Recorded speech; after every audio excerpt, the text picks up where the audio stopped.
A todos, damos as boas-vindas a mais um episódio da série Mensagem de Fátima, pensada para todos os que desejam conhecer e aprofundar um pouco mais sobre este acontecimento das aparições de Fátima e a sua mensagem.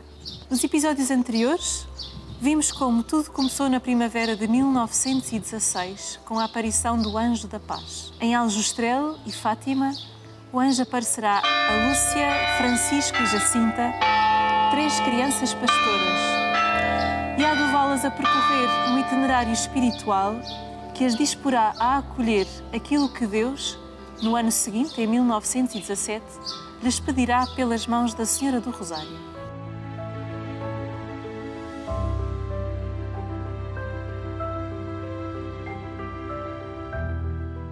No episódio de hoje, iniciaremos então o vislumbre sobre o ciclo destas aparições marianas, 5 das quais ocorreram neste lugar da Cova da Iria, onde nos encontramos.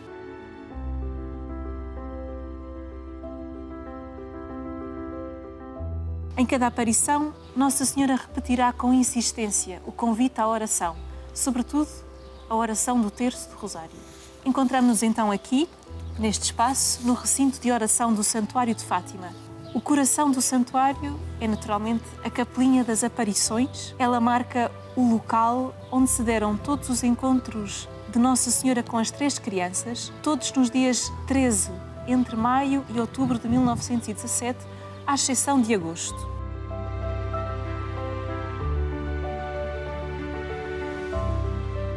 A irmã Lúcia dá-nos a conhecer estes acontecimentos a partir do relato que escreve, todos compendiados numa obra intitulada As Memórias da Irmã Lúcia. É então em 13 de maio de 1917 que Nossa Senhora aparece neste lugar, pela primeira vez às três crianças, sobre uma humilde carrasqueira.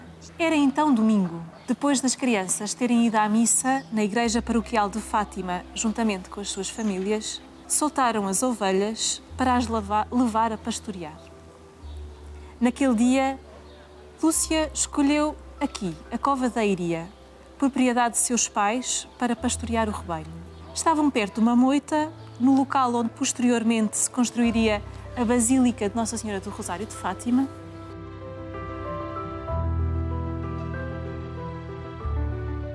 Lúcia descreve-nos então, nos seus escritos, como tudo aconteceu. Diz-nos ela: vimos de repente como que um relâmpago. É melhor irmos para casa, disse ela aos seus primos, que estão a fazer relâmpagos. Pode vir trevoada. E começamos a descer a encosta.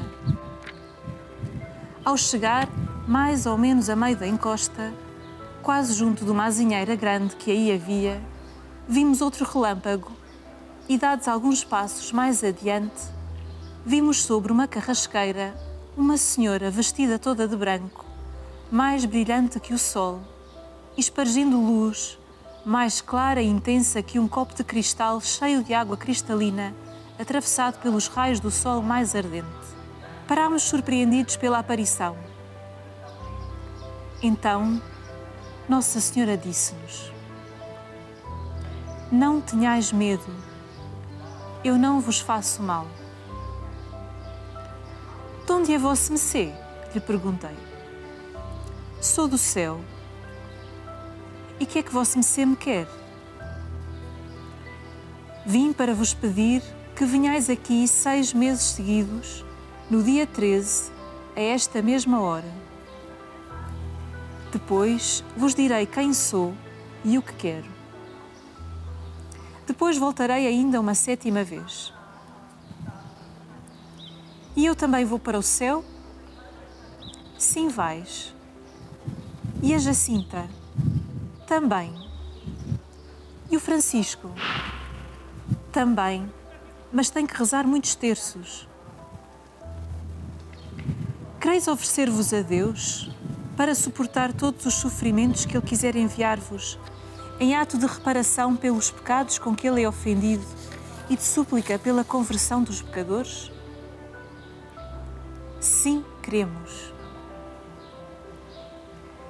Ides, pois, ter muito que sofrer, mas a graça de Deus será o vosso conforto. Foi ao pronunciar estas últimas palavras que abriu pela primeira vez as mãos, comunicando-nos uma luz tão intensa como que reflexo que delas expedia, que penetrando-nos no peito e no mais íntimo da alma, fazendo-nos ver a nós mesmos em Deus, que era essa luz, mais claramente que nos vemos no melhor dos espelhos. Então, por um impulso íntimo, também comunicado, caímos de joelhos e repetimos intimamente: Ó Santíssima Trindade, eu vos adoro. Meu Deus, eu vos amo no Santíssimo Sacramento. Passados os primeiros momentos, Nossa Senhora acrescentou: rezem o terço todos os dias para alcançarem a paz para o mundo e o fim da guerra. Em seguida, começou-se a elevar serenamente, subindo em direção ao nascente até desaparecer na imensidade da distância.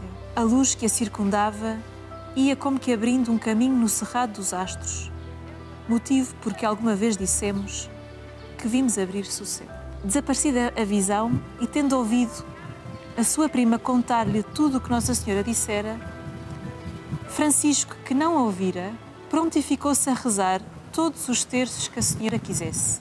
Já Jacinta, apesar dos avisos da Lúcia, não conseguiu conter tanta alegria por ter visto Nossa Senhora e, diante dos pais, assim que chegou a casa, disse o que tinham visto. A partir de então, os pequenos não teriam mais sossego, com múltiplos interrogatórios e pedidos. Para a pastorinha Lúcia, pois este caminho não foi particularmente fácil. Vejamos então o que significativo podemos recolher desta primeira aparição de Nossa Senhora na Cova da Iria.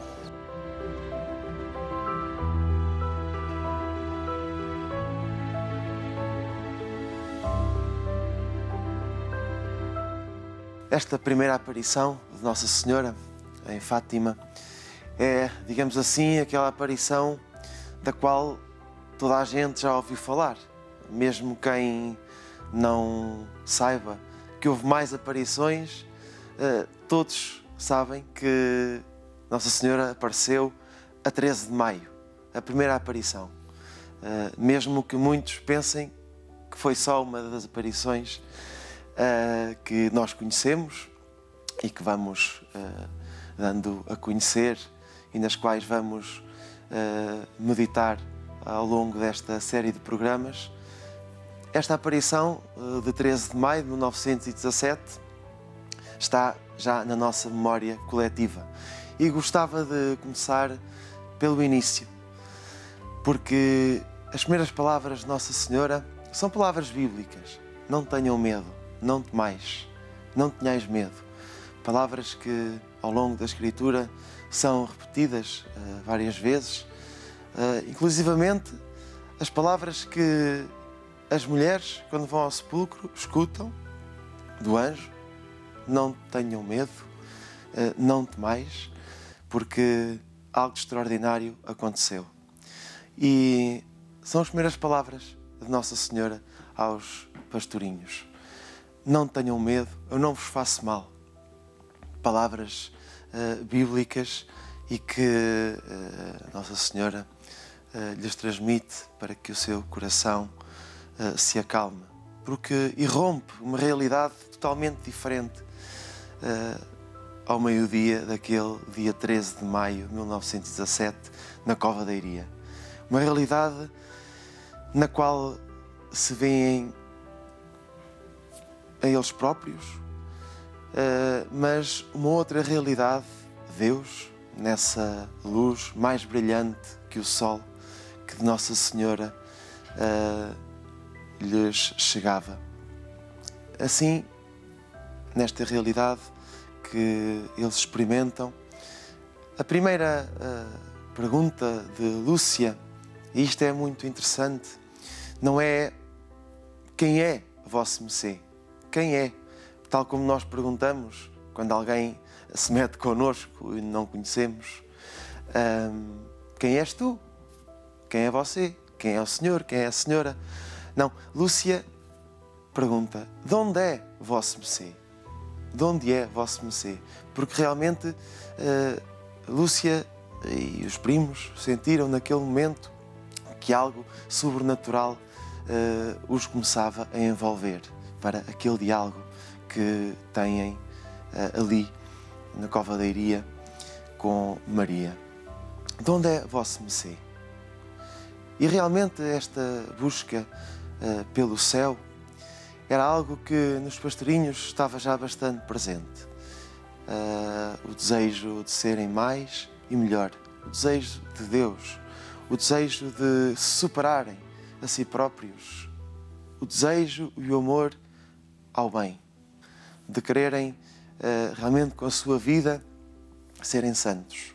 Algo que, como a própria irmã Lúcia vai contando nas suas memórias, já da família, lembro-me em concreto da mãe de Lúcia, uma pessoa reta, que sempre lhe inculcou o desejo e o respeito pela verdade, pela transmissão da verdade, e logo se percebe a sua ânsia do céu, querer ir para o céu.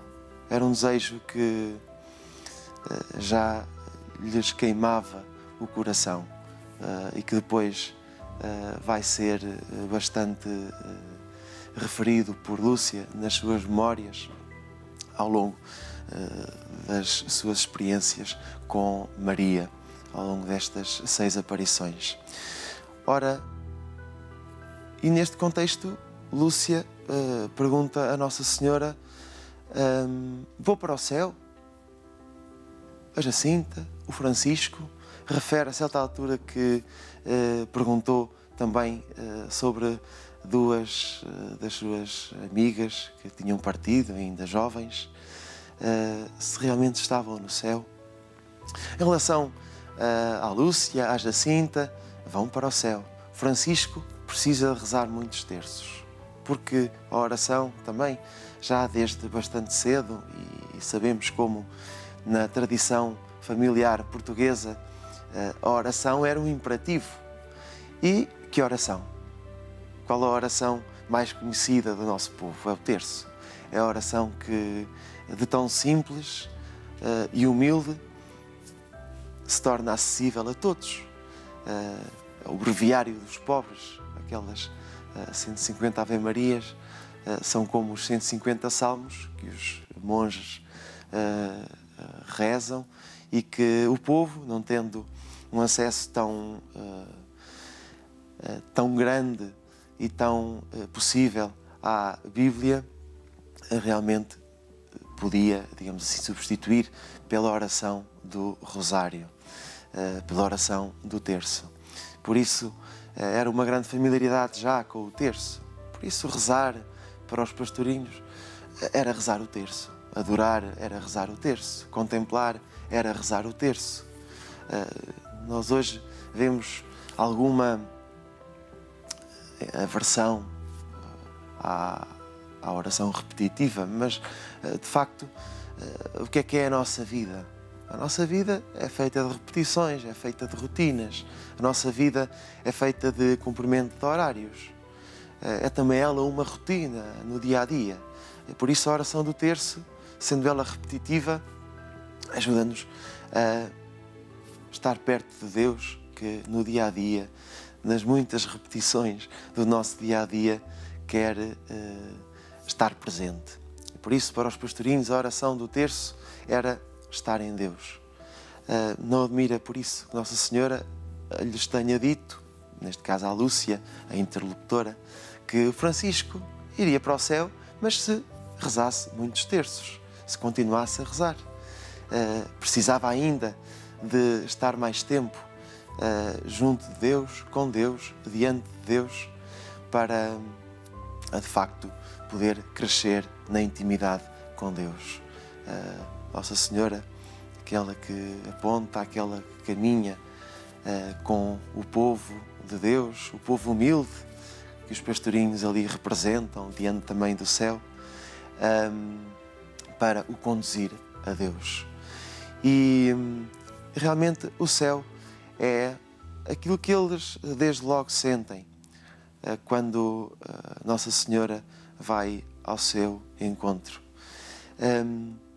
E ao longo da sua vida, Nossa Senhora pergunta-lhes precisamente sobre o resto da sua vida. Sabemos que em relação ao Francisco e à Jacinta seria uma curta vida de alguns anos. A Lúcia, graças a Deus, permaneceu muito mais tempo entre nós, mas ao longo da sua vida, se queriam oferecer-se a Deus, se realmente através das provações que Deus lhe enviaria, se queriam unir-se a Deus de tal forma que iriam eles próprios ser intermediários entre Deus e os pecadores, aqueles que estão longe de Deus, para oferecerem realmente os seus sacrifícios, as suas provações, os seus sofrimentos pela conversão dos pecadores. É uma mensagem de oração, como já vimos, de reparação pelos pecadores, por aqueles que estão longe de Deus. Não fosse essa realmente a principal mensagem do Evangelho. Esta preocupação de Maria está presente ao longo de todas estas aparições. No fundo, diria que Nossa Senhora não vem acrescentar nada de novo ao que nós já conhecemos do Evangelho de Cristo. Nossa Senhora vem lembrar ou relembrar, através destas humildes crianças, com poucos conhecimentos, diria que cientificamente nenhuns, com uma sabedoria popular, humildes, aqui neste que hoje diríamos fim do mundo, nas encostas desta serra perdida num Portugal rural e pobre, mas foi elas, como desde sempre o Senhor também no seu Evangelho refere, a sua pobreza e humildade, que Nossa Senhora escolheu para transmitir uma mensagem precisamente de humildade. E a oração implica humildade. Tantas vezes gostamos de tentar avaliar a nossa oração. Hoje rezei mal, hoje não estive concentrado, hoje realmente não tirei muitas conclusões da minha oração. No entanto, a oração é, antes de mais, como já referi, disposição. É estar diante de, à escuta, com humildade, para que Deus preencha quem reza, para que Deus me preencha no coração, nos meus objetivos de vida. É um estado de espírito de quem se disponibiliza a caminhar com Deus. Não são só palavras que dizemos da boca para fora, não são só exercícios mentais que procuramos arquitetar no nosso cérebro para tirarmos conclusões. Pode passar por aí, mas é, antes de mais, esta disponibilidade interior, é um estado de espírito, disposição para o escutar, para o levar connosco. E nesse aspecto, só Deus poderá então avaliar a nossa oração. Porque sem isso, por palavras bonitas que digamos, até mesmo para nós próprios, se calhar tantas vezes nós dizemos para Deus, mas apenas para nós próprios. E a oração dos pastorinhos acabamos por receber como testemunho, é uma oração sincera, uma oração que da sua humildade brota sinceridade, amor pelos pecadores, amor pela sua salvação. E foi isto que Nossa Senhora procurou sempre que pautasse, a partir daquele encontro com ela, daquele encontro com o céu, a sua vida. Daí que ela peça, rezai muito, nunca lhes pede para rezarem bem, porque só Deus avalia a nossa oração, se é boa ou se é má. Mas rezem muito, estejam diante de Deus, na vossa pobreza, na vossa humildade, também nas vossas misérias, com aquilo que somos e temos, coloquemo-nos como crianças, como aqueles 3 pequenos pastores diante de Maria, assim nós diante de Deus. Isto para concluir que a mensagem de Fátima, neste desejo do céu, neste desejo de Deus, o céu não é apenas o céu astronómico, da lua, das estrelas, onde estão os astronautas. O céu é, antes de mais, esta realidade que é Deus.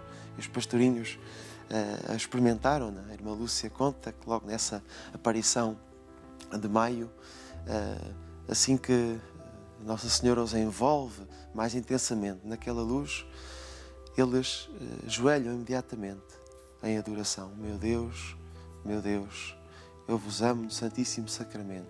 Santíssima Trindade, eu vos adoro. Meu Deus, eu vos adoro, eu vos amo no Santíssimo Sacramento. Isto também para nos fazer concluir que nós podemos experimentar o que os pastorinhos diante de Nossa Senhora e naquela luz experimentaram. Diante de um sacrário que temos nas nossas igrejas, nas igrejas que têm sacrário, a Santíssima Eucaristia, de facto, aí se encontra Jesus. Aí se encontra o Senhor tão real e presente como está no céu, como tanta gente gosta de rezar no momento da consagração.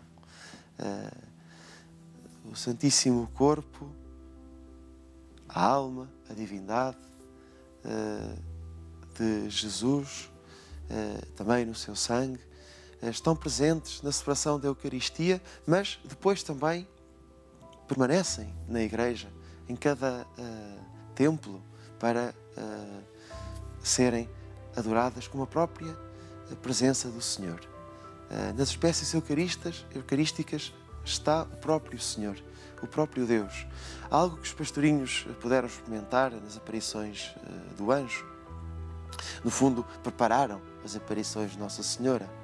A sua disposição para o sacrifício vem já da segunda aparição do anjo, em que ele lhes pede: oferecei constantemente ao Altíssimo orações e sacrifícios. Na terceira aparição, a referência é a Eucaristia. E por isso, a mensagem de Fátima, embora seja uma mensagem mariana, as aparições são marianas, o Santuário de Fátima é mariana, a mensagem de Fátima é profundamente cristológica, porque coloca Cristo no centro. Coloca a vida cristã, a vida eclesial, a vida sacramental, a Eucaristia, a confissão, a reconciliação, como vimos, no centro. E se repararmos, o que é que está no centro do Santuário de Fátima? Está Jesus Cristo, está o coração de Cristo. De facto, para lá se voltou o coração dos pastorinhos depois daquele encontro com a Mãe do Céu, porque quem a segue, quem ouve, quem escuta o que ela diz, volta-se para Deus. Por isso, se espremermos a mensagem de Fátima, sai fé cristã, sai vida sacramental, sai conversão, sai oração, sai Evangelho. O Evangelho na sua pureza. E isso leva-nos também depois a concluir que somos solidários também na fé que temos em Deus com todos aqueles que Ele ama. Todos os homens e mulheres que caminham neste mundo são amados e amadas por Ele. E assim a nossa fé faz-nos ter solidariedade para com aqueles que se afastam de Deus. Não são indiferentes a Deus o nosso desejo, as nossas orações para que todos se convertam. Aliás, esse é um desejo profundamente cristão, que todos conheçam a Deus e cheguem ao conhecimento da verdade. Assim mesmo, os pastorinhos, sentindo esta necessidade, pelos apelos, como já vimos, do anjo, logo desde 1916, crianças ainda muito pequenas, talvez com alguma dificuldade ainda de compreender, por isso as mensagens do anjo são mais curtas, mas depois, ao longo destas 6 aparições de Nossa Senhora, ela vai referindo de forma tão clara o amor aos pecadores. Não ao pecado, obviamente, porque quem ama os pecadores só pode detestar o pecado que os destrói, que os afasta de Deus. Não nos esqueçamos que o mundo vivia uma guerra mortífera, talvez a maior das guerras que até ao presente assolou o mundo, a Primeira Guerra Mundial, onde tanta gente perdeu a vida e numa altura em que surgiam ideologias ateístas que levavam a humanidade para caminhos que a afastavam de Deus. Eu diria que estes desafios colocados aos cristãos e à Igreja são desafios de sempre. Tal como hoje, em ideologias que privilegiam o hedonismo, o ateísmo, o comodismo e que nos vão também afastando de Deus às vezes, nós próprios cristãos, sem nos darmos conta, a mensagem de Fátima continua tão atual e tão necessária para avivarmos em nós o grande amor que o Evangelho, àqueles que o querem seguir,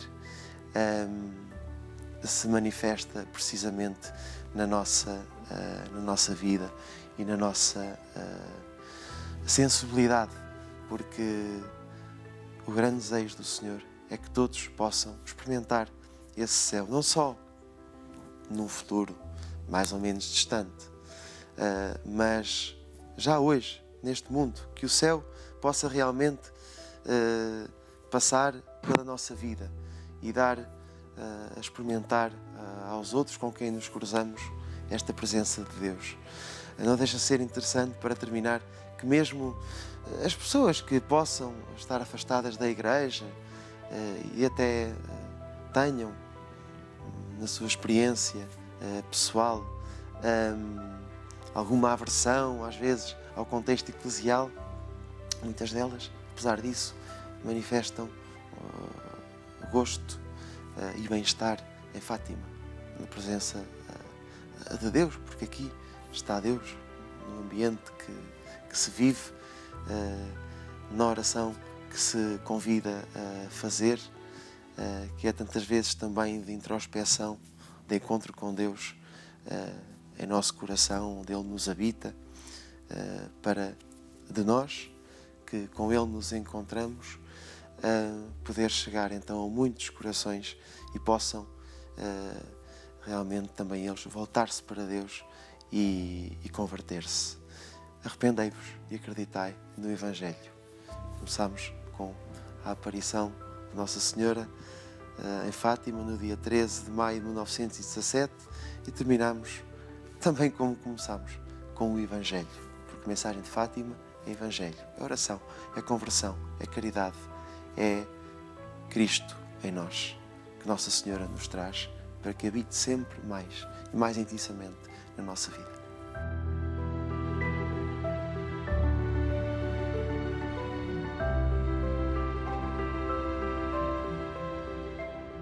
Então, como podemos ver, tanto pelo anjo como por Maria, Deus preparou os instrumentos que escolheu para que o eco da sua palavra chegasse aos confins da terra. Isto mesmo nos diz a Lúcia. Primeiro anjo, em 1916, abrindo caminho no interior dos pastorinhos, e em 1917, por Maria, confiando-lhes uma mensagem, tornando-os portadores, anunciadores. Esta aparição de maio de 1917 é, dizem os nossos bispos, uma experiência mistagógica da luz que emana das mãos da Senhora. Os pequenos pastores são preenchidos por uma presença que se grava indelevelmente no seu íntimo e os sagra testemunhas proféticas da misericórdia de Deus que, desde o fim da história, ilumina o enredo do drama humano. É então, com e por Maria, que estas crianças irão conhecer as preocupações dos céus sobre o estado do mundo, sobre as vítimas do pecado e da guerra. A Virgem Maria, Mãe de Deus e Nossa Mãe, sai ao encontro dos seus filhos peregrinos a partir da glória da ressurreição de seu Filho Jesus, para lhes dar a consolação, estímulo e alento, diz a carta pastoral da Conferência Episcopal Portuguesa, Fátima, sinal de esperança para o nosso tempo. Envolvidos por essa bênção, os 3 pastorinhos mostraram-se dispostos, pela boca de Lúcia, a serem louvor da glória de Deus e a entregarem-se plenamente aos desígnios da misericórdia que Deus manifestava através das aparições. Relembramos que cada episódio deste programa será exibido no primeiro sábado de cada mês, evocando a devoção dos primeiros sábados, pedido por Nossa Senhora, e a sua repetição realizar-se-á no dia 13 desse mesmo mês, fazendo memória das aparições de Nossa Senhora na Cova da Iria, salvo em agosto. Serão episódios mensais que visam retratar aspectos ou figuras fundamentais da mensagem de Fátima, de modo a podermos aprofundar o seu conteúdo. No próximo episódio, iremos olhar para a segunda aparição de Nossa Senhora no dia 13 de junho de 1917. Não percam!